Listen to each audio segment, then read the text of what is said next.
Other questions. First, a question for Mr. Hilly. You've seen the advertisement, a suggestion from the Lieutenant Governor that you're the candidate of nothing and the candidate of nowhere. What is your response to that? Well, I think that the issue is really a negative ad. Certainly that's being profited by my opponent. But I think that the issue is, should this person be your governor in case the the worst happens and the governor should die or something along those lines? I submit that as an attorney for over 25 years, I have the experience in law, which is generally the background that you would need in that particular office. I also have advanced degrees and experience in public and private education, which I think could serve me well because education is a top priority in that particular seat. And the third thing is I have experience in economic development. I've actually developed businesses here in Rhode Island. I've actually developed both small businesses, restaurants, a restaurant, and as well as a liquor business, which was a very successful corporation. So I think that I carry with me the ability to serve, should the need be, hoping that it would never happen. Mr. Venturini? Well, I owned a restaurant also for several years, besides being a talk show host for 19 years. So that's what people seem to remember me as. But in fact, I produced 3 talk shows, a variety show, an adventure show, and another adventure show for my son. But having run a business for 4 years and having worked in a city administration, city government is not much different from state government. And running an office like the governor's office, a lawyer, there's an awful lot of them already. We don't need somebody with a degree in law that qualifies them to be the governor. Only thing that qualifies them to be governor. Thank you, Lieutenant Governor.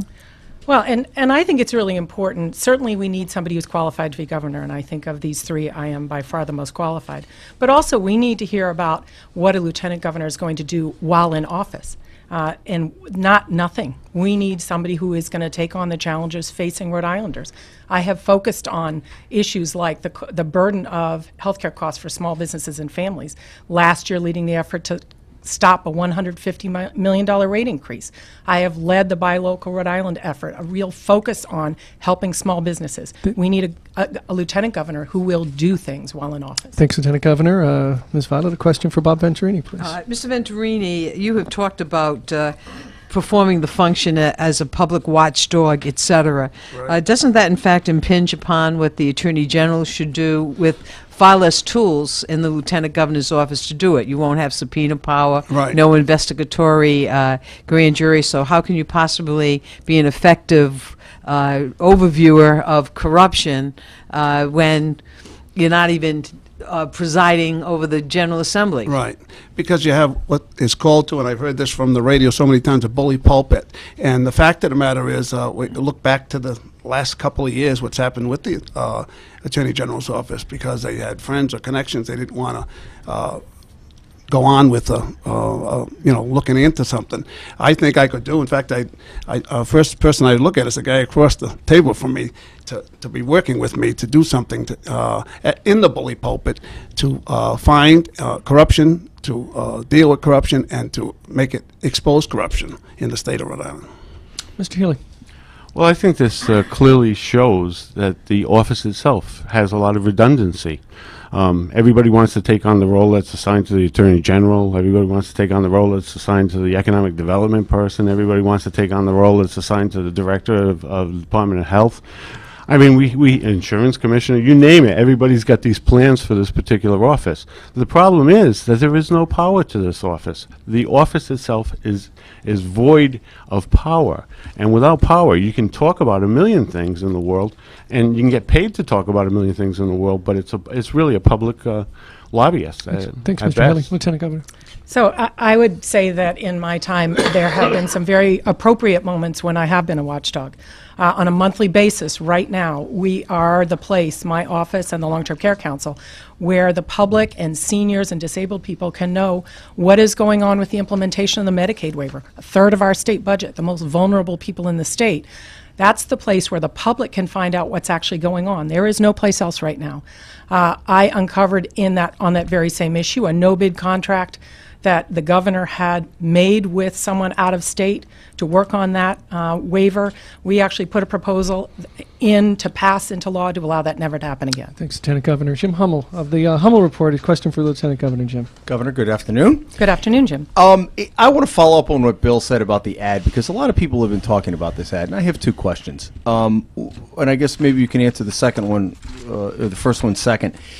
Is this an acknowledgement that Bob Healy is nipping at your heels and that this is a very close race and, in fact, you could lose this race? And secondly, just more practically, I love when they put the Jaws music in about your opponent.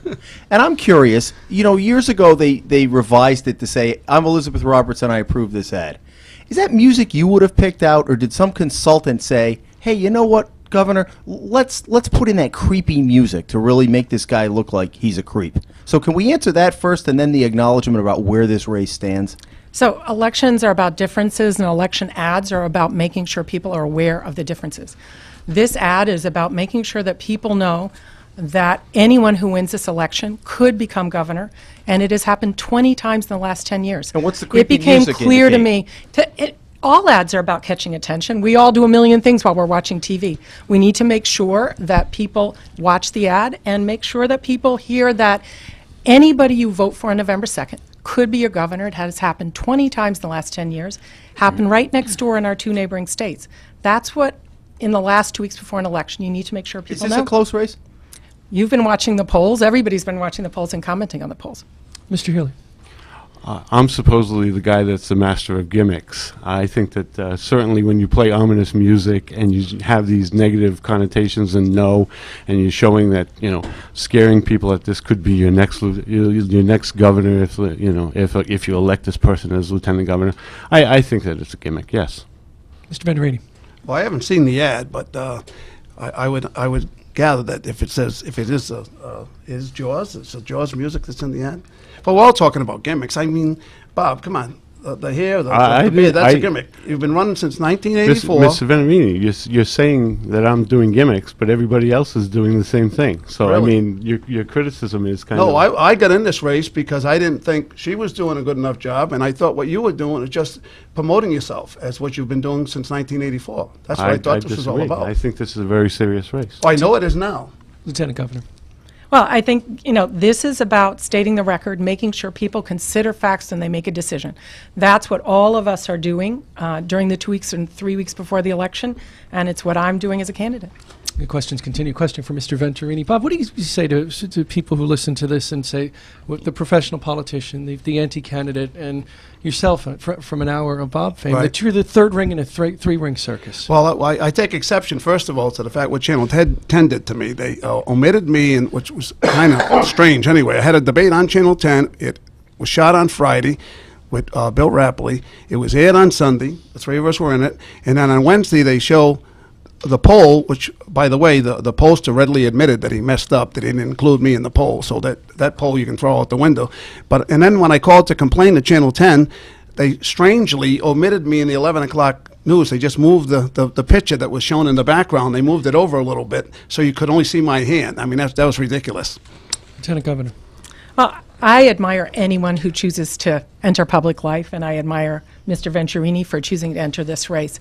And I think, each of the three of us brings something different to this office. And when you describe me as a professional politician, I will also say I'm a professional person with a long career in healthcare before I ever entered politics. I was almost 40 when I first entered politics. We all bring our life experience with us, and I admire Mr. Venturini for choosing to get into this race. Bob Healy. Certainly from a perspective that I've run on the outside for so many years, I could not find any fault for Mr. Venturini's running in this race. Arlene Violet, a question for Mr. Healy, please. Yeah, Mr. Healy, obviously you're looking at the strict interpretation of the office I am. from the constitutional basis, I but am. as you know, there are some statutory duties that have been put in there, whether you agree or not, that they ought to be in there. What is your intention relative to those statutory duties? Would you just ignore them, notwithstanding the statutes, or would you fulfill those roles? Well, considering all from a legal standpoint, I think you have to consider what the Constitution says. And the Constitution in Article 9, Section 9 says that you wait for the death or removal of the governor.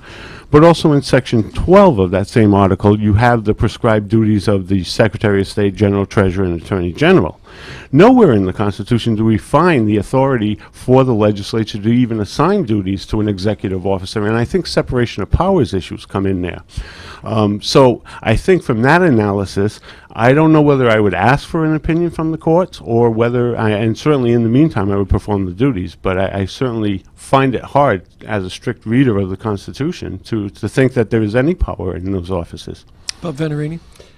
The lieutenant governor has a statutory right and a duty to be the head of the emergency management council in case of an emergency, a storm, or God forbid some worse problem than that. I don't want to get into that to scare people, but the lieutenant governor does have a duty and an obligation to deal with that. And unfortunately, we go back to that debacle with the snowstorm when she went across the hall. When Miss Roberts went across the hall and was rejected by the staff. She didn't have to do that. She had a statutory right to call a meeting of the Emergency Management Council, and I found this out. Thank you, Mr. Venturini. Lieutenant Governor Roberts. So I believe that it is my responsibility to follow through on all three statutory requirements of this office, and I have done that and made a great deal of difference, focusing on long-term care issues, on an incredible amount of change which we've seen in emergency management, and also through small business, work with the small business community. But even more, I do not sit and wait. I listen to constituents who call looking for change. I talk to businesses and see what it is that they need. We need leaders who are going to do things on behalf of the people of the state. Thanks, Lieutenant Governor. You're listening to